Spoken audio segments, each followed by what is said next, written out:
aller habiter en France. Donc peut-être l'année prochaine, dans 6 mois, quand tout va un peu réouvrir. Ce serait bien bientôt. Bon, désolé pour mes cheveux, c'est un peu n'importe quoi. Il y a des choses que vous devez savoir, des choses sur lesquelles vous devez travailler.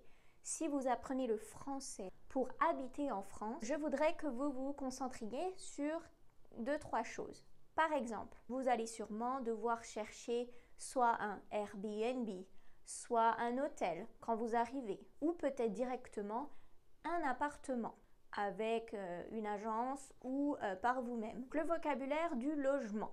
Si vous recherchez un appartement, savoir demander quel genre de pièces vous voulez, combien de pièces vous voulez.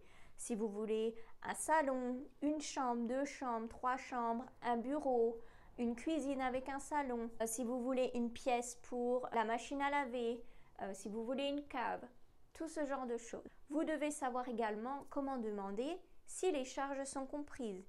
Est-ce que l'eau, l'électricité, le gaz, est-ce que le parking est inclus dans le prix? Ensuite, vous pouvez demander comment est-ce que le paiement se fait?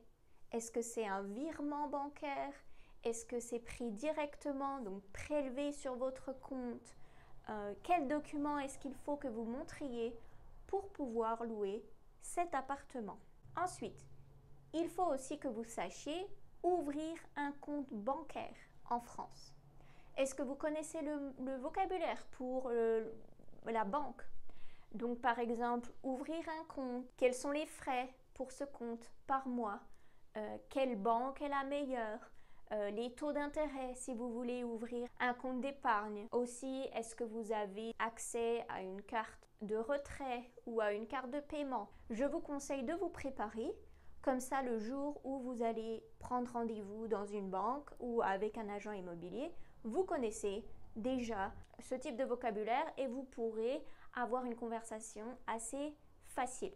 Vous pouvez aussi travailler sur obtenir peut-être une carte de bus, une carte de métro, comment ça se passe suivant la ville dans laquelle vous irez. Où est-ce qu'il faut que vous alliez vous renseigner? Est-ce que la carte de métro, ce sera au guichet dans le métro ou est-ce qu'il y a un emplacement spécial? Tout ce genre de vocabulaire, c'est aussi à chercher de vous-même pour être sûr que le jour où vous arrivez là-bas, vous savez à qui vous adresser et quel mots utilisés. Il y a également ce qui concerne la santé.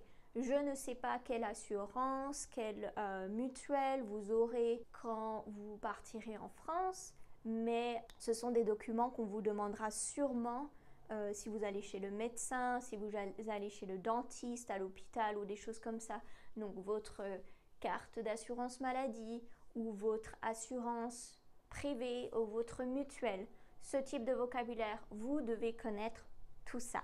Vous allez devoir également souscrire à un forfait téléphonique. Vous pouvez le faire sur Internet, mais généralement, on vous demandera d'avoir un compte bancaire français. Donc, vous pouvez aussi aller dans le magasin comme SFR, Bouygues. Il faut aussi que vous sachiez quel genre d'abonnement vous voulez, qu'est-ce qu'ils proposent, comment dire, Internet illimité, SMS illimité, appel illimité, toutes ces choses-là, il faut que vous fassiez des recherches avant de partir. Quelque chose que je vous conseille de vraiment travailler, savoir donner son numéro de téléphone. Donc en français, on dit 2 chiffres par 2, 2 par 2. Donc par exemple, 06 15 53 42 63, 2 par 2. C'est mieux de savoir le dire comme ça.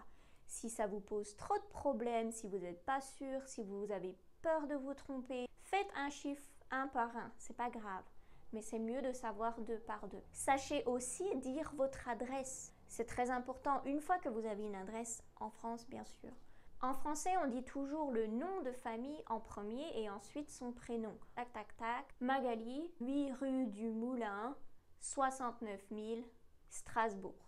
Voilà, je pense que je vous ai dit à peu près tout. Dites-moi si ce genre de vidéo vous intéresse, parce que si c'est le cas, j'en ferai plus sur ce sujet. Est-ce que vous allez habiter en France bientôt? Et est-ce que vous avez besoin de plus de ce genre d'informations? Dites-moi dans les commentaires. Et n'oubliez pas de vous abonner si vous voulez voir plus de vidéos. À bientôt!